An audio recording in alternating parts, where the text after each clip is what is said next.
आइए सीखते हैं circum circle of quadrilateral.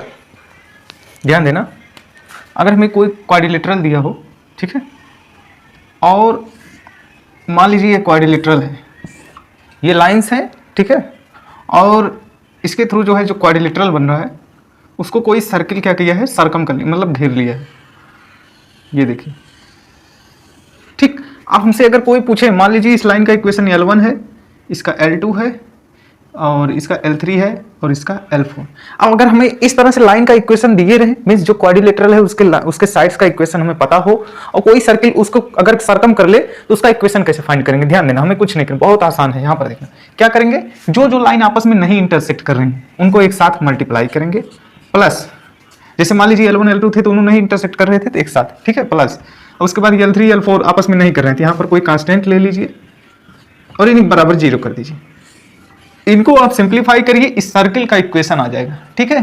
Suppose करिए हमारे पास कोई ये जनरल 2 डिग्री इक्वेशन है, x square plus Y square twice hxy plus twice gx plus twice fy plus c equal to 0। ये कोई हमारे पास जनरल 2 डिग्री इक्वेशन है।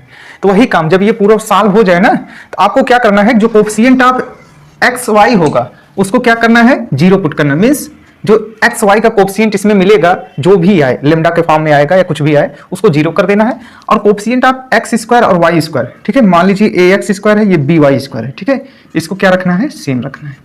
ये दोनों कंडीशन जब आप लगाएंगे ना तो यहाँ से लेमडा की वैल्यू आ जाएगी।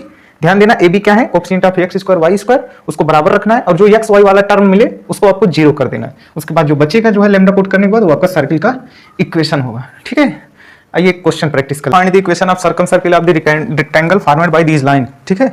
इस लाइन के थ्रू जो रेक्टेंगल फॉर्म किया जा रहा है उसका आपको इक्वेशन फाइंड करना। आपको बता दें कोऑर्डिनेट ज्योमेट्री में फिगर मोस्ट इंपॉर्टेंट होता है, ठीक है। x इक्वल टू 0 वाली लाइन कौन सी होती है, ये होती है y axis x equal to 0 वाली लाइन, और x axis y equal to 0 वाली लाइन, ठीक है।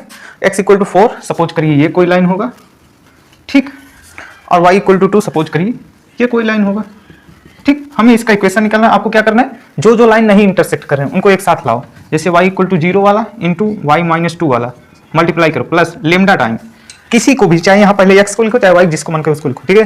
ध्यान देना, लेकिन जो ना इंटरसेक्ट करते हो, ठीक है। जैसे ये x बराबर 0 मल्टीप्लाइड x माइनस 4, ठीक। अब इनको थोड़ा सिंप्लीफाई करो, जो एक्स वाई के कोफिशिएंट है उसको 0 कर दो, जो X square Y square coefficient है आपस में बराबर कर दो, इससे हमें लेमडा मिल जाएगा। चलिए यहाँ पर देखते हैं वाई स्क्वायर माइनस 2y, ठीक है, plus lambda X square minus 4 lambda equal 4 lambda X equal to 0।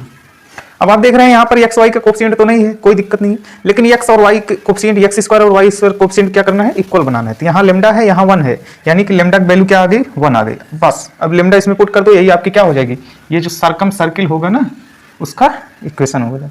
Circum circle of quadrilateral क्या आएगा, X square plus Y square minus 2y, ठीक।